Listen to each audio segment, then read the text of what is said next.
prodding, but as you see here, Loner at 146 supply against just 129 of NEXGenius, and I mean that tells the story right there. Loner is in the lead. The Nexus is done. He didn't cancel it. He has to keep this Nexus alive. Is he going to just give it up? Well, looks like he's trying to engage, but he is in an awkward position. Zealots are caught behind everything. There's the Stim and the Vikings from the right doing a ton of damage to the Colossus, but how is NEXGenius eating through that army? More Zealots getting warped in. He does manage to take out the army of Loner. I thought Loner was playing so cautiously, but NEXGenius pulls a miracle. That was actually amazing. I have no idea how that happened. And it is back to almost even here. 107 supply against 113. Both of them have their third bases up. And these two, this is actually the most even match I have ever seen. More so even than Damaga and White Raw. I have no idea how NEXGenius won that. Yeah, I don't know. I was actually about to say, I thought he was going to lose that battle. We almost just collectively went GG. I'm glad I didn't try to call that before it actually happened. So we have 4 Colossi, whatever you want to call them. Not the easiest unit to cast in the game. They are now going to move forward and try to just control the Xel'Naga Watchtower. As you can see here for NEXGenius, he needs to know if these tanks unsiege, if these tanks unsiege like they are now, so he knows to get in a position to defend. Meanwhile, as you can see for Loner scans, he wants to see what's going on up here. And the big problem that Loner is making right now, it looks like he is slowly trying to siege forward, but you know, even though this push might seem good, he might even be able to get some units. He's trying to target fire Colossus. He gets one Colossus. Whoa. Oh, and he will be able to pull out, but I still think the mistake he is making is trying to do too many front pushes. NEXGenius has one army that all has to stay together. If Loner did a drop in the main of NEXGenius, if he even walked a couple of units around the side, he would be able to do so much damage, but Loner is being way too passive at this phase in the game. You know, Day9, you are so smart because that is so right. He needs to split up what NEXGenius is doing, and by pushing the front, he just plays into the little choke area that NEXGenius wants him to be in right here. As you see, the Colossus are going to do a lot more damage in that area. Loner needs to just sit, you know, take a 4th base and harass. Going through this area is not the place he wants to engage. Looks like he wants to bait him back over here. Get these Vikings in here. The battle begins again. The Vikings hitting these Colossus, 1 down. Looks like the second will fall soon, and he is kiting right back to that planetary fortress. These Vikings are making the difference, though.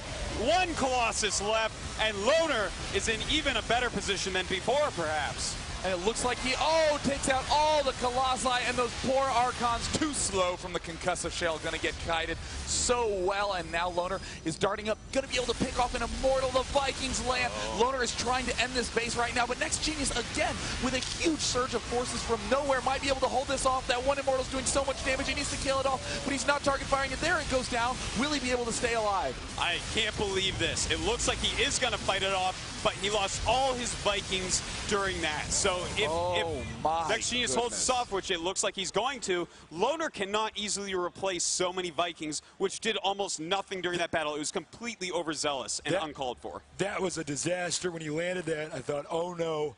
Loner gave up his advantage. He should have kept those in the air and just picked off the Colossus and retreated.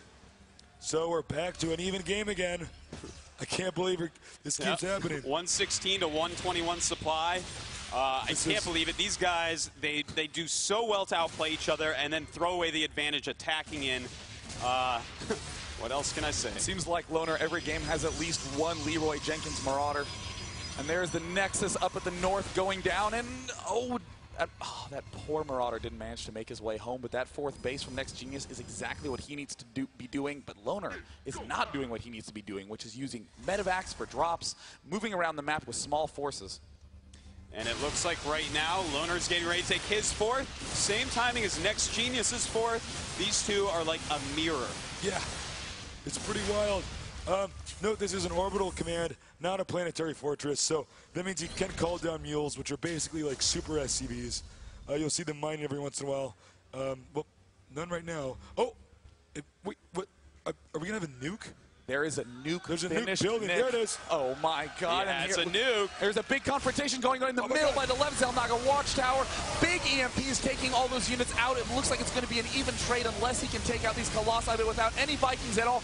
The Colossus are free to do as they please. Oh no! All the gateway units are down. He can run up and actually deal damage directly to those Colossi. And here, 2 Vikings come up a little bit late, take out one of them, and it looks like they're target firing the weakened one, and that falls. And Loner is having to. Wow, yet another exchange. This is absolutely crazy. They keep trading battles, and as these Marauders walk up, the Vikings can do even more damage to these expensive Colossus units, but he is targeting with Stalkers on them, so he's trying to clean it up, and again, I don't know how this is happening, but 96 supply against 99 supply.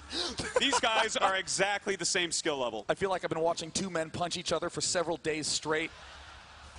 And they just keep getting up and continue fighting. But the good part for Loner is that his units operate better in small numbers. The one huge advantage that's very subtle that NEXGenius is getting is he's having slightly more upgrades. He is getting the +2 attack, and he already has the +1 armor upgrade finished. Meanwhile, Loner has only upgraded his infantry once, and that is really going to bite him as the game progresses.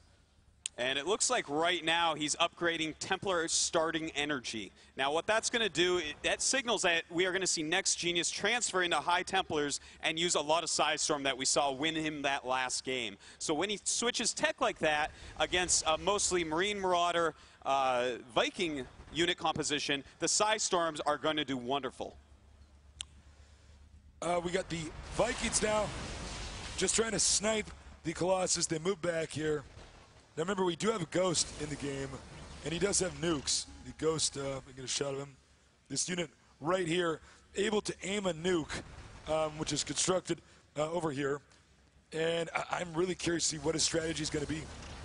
And oh my God, Nick, your prediction at the start of the game was dead on. Go to the APM tab. NEXGenius's average APM this game has been 265, and Loner with a no less impressive 200 himself is now moving on to the right side, trying to siege up these tanks by the Zelnaga Watchtower. Loner is moving to the right now because he has an expansion below him. He needs to move this way to protect it, and there's the scan. He sees some free buildings. NEXGenius is trying to get his army in a good spot, and oh, there's a nuke. He's going to try to bait the army for it. It looks like NEXGenius sees it. NEXGenius, no, does not see it. That is not what you want to be doing right now. Will he get the nuke down? Will it actually land? He's storming. Oh, he takes it down. Denied. He killed the Ghost before then. Completely crazy planning, but that is not good for Loner. Look at this. So many units coming up, but will he engage the planetary? He might lose his entire army if he does, but it looks like, oh, he's going to send 3 Zealots down and find this 4th base. Probably going to kill a lot of SCVs, and this is really going to stretch Loner thin. Oh no, look at those 3 SCVs at the bottom right, already starting to wail away at those SCVs. NEXGenius has slowly pulled ahead. This mix of Zealots, Immortals, Colossi, and Templars posing too much of a problem for Loner, and now it's swinging around to this left side. Let's see if Loner can pull yet another miracle. Oh, here comes the huge push right now, trying to kite all of those Marauders back. Vikings trying to pick off the Colossus, but it looks like there's just a few too many units. The Immortals at the front dealing huge damage. At the bottom right, the Zealots are dead, but the damage has been done, and it looks like Loner has repelled this, but is in a very, very awkward position unless he can kite these units and pick off these Immortals. A few of the Immortals do fall. He's starting to chew through those units at the front, and is he actually going to kill another army? Apparently, neither of these guys can kill each other. And it falls. Wow. Well, you know, it was an army trade, but it really feels to me like Loner did not get the upper hand there. I think that, as you can see, 100 supply against 75. And NEXGenius, he's definitely ahead, but both of them just have 1 mining base. The further the supply drops, even if NEXGenius has more, the Terran units are going to do slightly better. As you can see, go to the left side of the map. He built an engineering bay here. He really doesn't want him to expand. This blocks the Nexus from being here as long as this engineering bay is present. This is very common at the 2-minute mark in Terran vs. Zerg, but we are at the 32-minute mark, so just reminiscing a little bit. As you can see, he just will do anything to buy time because he knows right now it's just all about these expansions. Note, gold base is completely empty.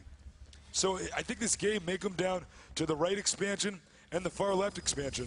The engineering bay is getting taken out. He'll be able to expand there now. That was some high-quality entertainment there. Meanwhile, in the center of the map, looks like Loner is regrouping with little Marine Marauder troops, some Vikings there as well.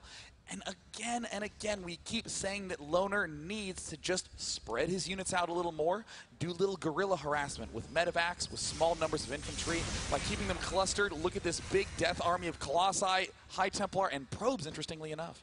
Probes, the mineral patch is somewhat saturated right now, so he's going to have some of these probes to just try to absorb the fire. That's right, and probes not too bad against Marauders. They get no damage bonus against them, so sometimes you can surround them and make them so they can't run away. So I have no problem with him having probes in his army. Looks like he's going to move down here again. The Protoss wants to get possession of this area here to make it harder for the Terran to go there. Viking attack, though. Oh, loses a Viking, deals some damage to Colossus, but not enough right there. And it looks like NEXGenius thinking about attacking in, but once he attacks down there, he might lose position on the Terran army. There is another Ghost out on the field for Loner. Does he have a nuclear missile yet? No, he has not built it, but he will be able to EMP those Templar. Oh, Templar getting caught out of place, and it looks like he will be able to retreat them adequately. And also Loner now expanding to the right, but there will be a Zealot there to block. That's right. That command center, it's not going to land anytime soon. Ghost in the middle, going for the EMP. Oh, it does manage to get taken out. There's his burning corpse in the top right of the screen. I missed it. Sorry, guys. Ouch. All right. Looks like we got 2 Templars down here storming stuff. My. Oh, with 16 kills combined between them, a Viking is going to land to try to do a little bit of damage, and Loner is rapidly running out of options. Now, he does not want to lose this command center. Losing this mining area is going to put NEXGenius way ahead, but he does just float it off, and NEXGenius decides to run because it is time for Loner to move out. He's going to get aggressive, and NEXGenius scrambling back into position to guard his expansions.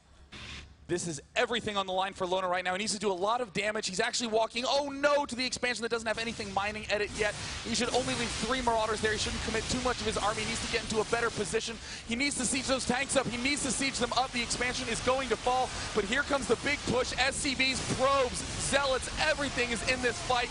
All those Zealots are getting eaten alive. Loner's in a slightly better position, but the Storms are pushing him back. Oh my goodness. Feedback on the medevac, and so many Storms of the Marauders. It looks like they are not going to get healed anymore. NEXGenius is cleaning up. This is a good game. GG. It's another best of 3. That's right. Wow.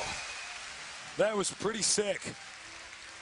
All right, we're going to get the information for what maps they're going to do next. They have to eliminate the maps, so we're going to talk about that for a little bit. I can't believe how evenly matched these guys are. It's completely unbelievable. You know, Loner won in the winner bracket. Now NEXGenius has won a best of 3. They're going on to the final best of 3 to find the world champion of Blizzcon 2010. Now, there will be a little delay in between this best of 3 and the next one because players have to do what we call eliminating maps and setting up the map pool for the series. Because we play on a different map in every single game, each player gets the opportunity to downvote one map they don't like. So, for instance, if I don't like the map Kulos Ravine, I can just easily downvote that. So, it looks like we will just discuss the match to make sure that the players will be actually going into the next best of 3. You can see them bustling behind us. But, I mean, what do you think Loner could have done differently in those 2 games to be able to set up? You know, I feel like all these players at this tournament are attacking a little bit too much. When you get the lead, make your lead bigger. Take that third base quicker. He can't attack you, so you may as well do it.